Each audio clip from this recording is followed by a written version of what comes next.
So ayun nga mga tropa, dahil mukhang construction site mga kakosa ang bahay namin. Parang bodega mga tropa, kaya lalagyan natin yan ng linoleum mga kakosa. Wala pa kasi tayong budget mga tropa panlagay ng tiles, kaya linoleum muna mga kakosa, step by step lang yan. Siyempre nagbuhat ako mga tropa ng mabigat, kaya kakain muna tayo mga kakosa. Tapos ayun nga mga tropa, tamang kain nga lang ako dito mga tropa dahil aalis din tayo mga kakosa at pupunta tayong Cabiar. Habang kumakain nga ako mga tropa, dumating nga dito si Bochok, sobra ng pogi. Nag-deliver ng manok mga kakosa. Tapos pagkakain ko nga mga tropa, tamang pahinga nga lang ako dito mga kakosa, tinitingnan ko yung mga isda kung sobrang cute. Nakakatanggal stress din kasi mga tropa, pagkayari mong kumain, tingin-tingin ka, ka muna.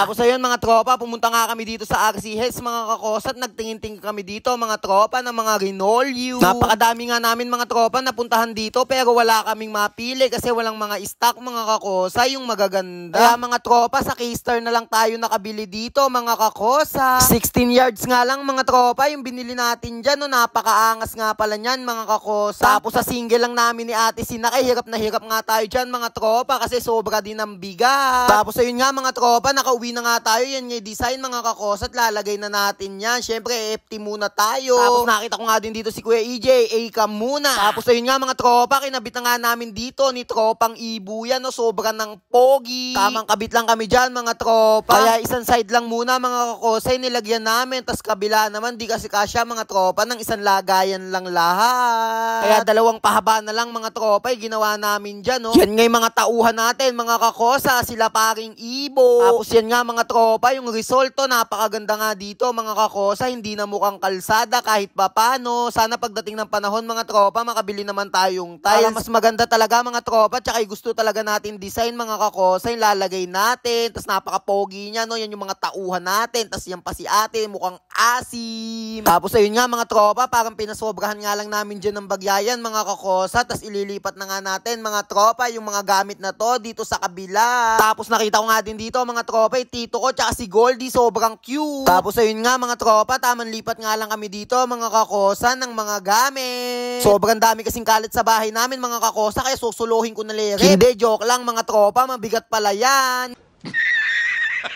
Tapos ayun nga mga tropa, napapush up pa nga ako dito mga kakosa kasi di naman tayo napapagod. Tapos ayun nga mga tropa, all goods na nga dito mga kakosa, napakaangas na nga ng bahay natin kahit papano. Shoutout nga pala kay Cram Anthony Gatbuntot. And shoutout din kay Yunsal Vince Yunsal. Shoutout din kay Juana Marie. Shoutout din kay J-Lord Smith. Shoutout din kay Kaisen Dayaw Transporto. Sa mga gusto nga pala magpa-shoutout, mag-comment lang kayo sa vlog ko mga kakosa. Tapos ayun nga mga tropa, natapos na nga natin at yan ngay finished product mga kakosa. Salamat nga pala mga tropa sa panunood. At ingat po kayo palagi mga kakosa. Eka muna. Bye-bye. Rar!